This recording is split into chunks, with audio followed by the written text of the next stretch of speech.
if this is the type of Penn State football team we can expect on a week-by-week basis, maybe, just maybe, we need to notch up that ceiling for the 2024 Nittany Lions.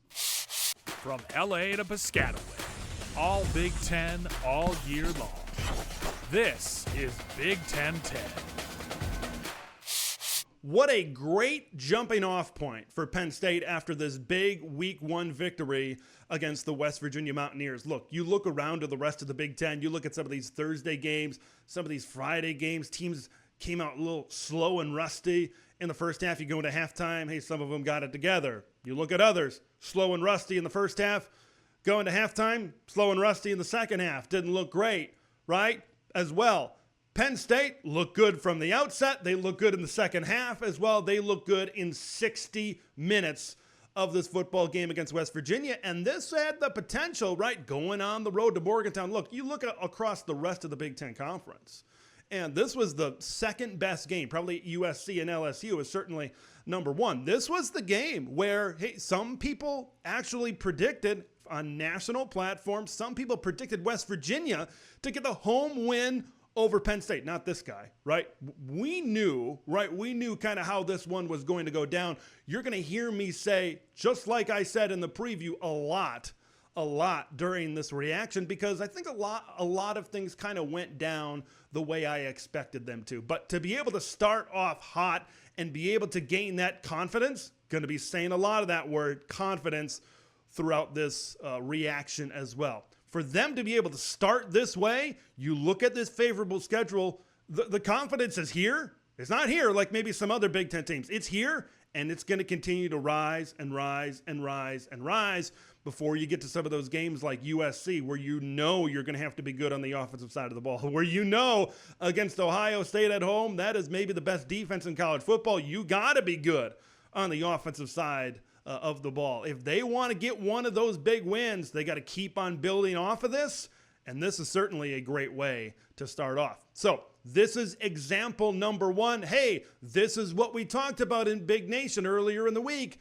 This is what we talked about in the preview, and I want to start my Ted's takeaways with, this was the example of a good Big 12 team versus a great Big 10 team.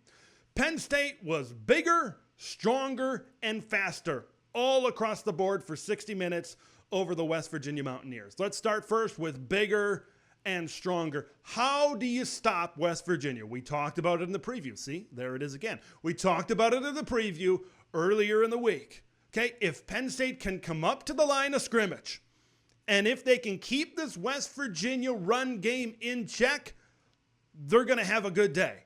Because we talk about the faster part of bigger, stronger, and faster. They have a lot of good team speed on the perimeter on defense. And you look at West Virginia, they didn't really have guys that could separate, even on an island, from some of these Penn State defensive backs. And that's exactly how this game went down. Right, West Virginia was held under 100 yards. West Virginia was able to get some plays in spurts, but not enough drives consistently where they were really moving the football down the field, which is what I expected. Penn State was just better in their front seven versus what West Virginia had. Even though they had a good offensive line coming back, Penn State was just better, and they proved it, and they showed it in this particular football game against the West Virginia Mountaineers. Let's talk about offense, man, because they are playing with confidence on the offensive side of the football, and I absolutely love what I saw. Are they the biggest and baddest stat lines in the world? No, but I saw a lot of good things in game number one. Let's start first between the ears with Drew Allar. You look at some of these games last year, of course, the Michigan game is going to stand out. Of course, the Ohio State game is going to stand out. You even look back to last year on the road at Northwestern, there were some points in time where you could just tell that Drew Allar was just in a box. He was a little stiff. I watched him in this game, and he looked free, he looked loose, and he looked confident like this entire offense. This looked like an offense where everybody trusted each other, where everybody was in sync, and everybody knew what everybody else was capable of. Okay, so when I look at Drew, he didn't panic. I thought he was very patient in the way he read this West Virginia defense. We talked about it in the preview, right? There it is again, that although West Virginia went to the portal to try to get better in the secondary, they still didn't have enough pieces in the back end of their defense where I thought, yeah, they're significantly better, because they weren't.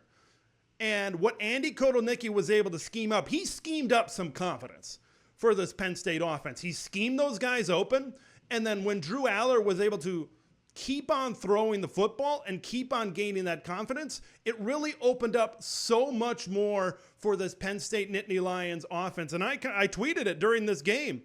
I said, keep throwing the football. There were times where, hey, they went back to the run game a little bit. No, let's keep it going. Let's keep this confidence building, because they were really showing some positive things in this throw game, and that's what you want to see. Look, you know what you got in the run game. You saw it later on with those big runs of Nicholas Singleton, right? And that was a welcome return. We didn't really see much of that last year. We saw it a couple of years ago when Nicholas Singleton was a freshman. So it was great to see that back, because Penn State's ability to throw the ball down the field, stretch that defense, is going to help the home run hitting ability of Nicholas Singleton in this run game. Look, Andy Kotelnicki is proving why he might be only in Happy Valley for 1 year. He's proving why he is maybe one of the smarter offensive minds in college football right now. I also want to talk about Drew Allar's awareness right now. Like, Drew Allar is not a guy that's going to be at the top of the list in terms of running quarterbacks, right? He's not a super fast guy,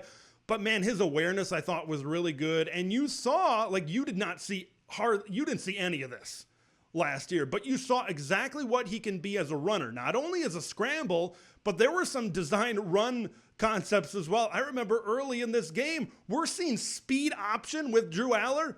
Mike Yurcich would have never done that last season. Like, you're seeing a lot more creativity, and that's what we've been talking about for months and months and months.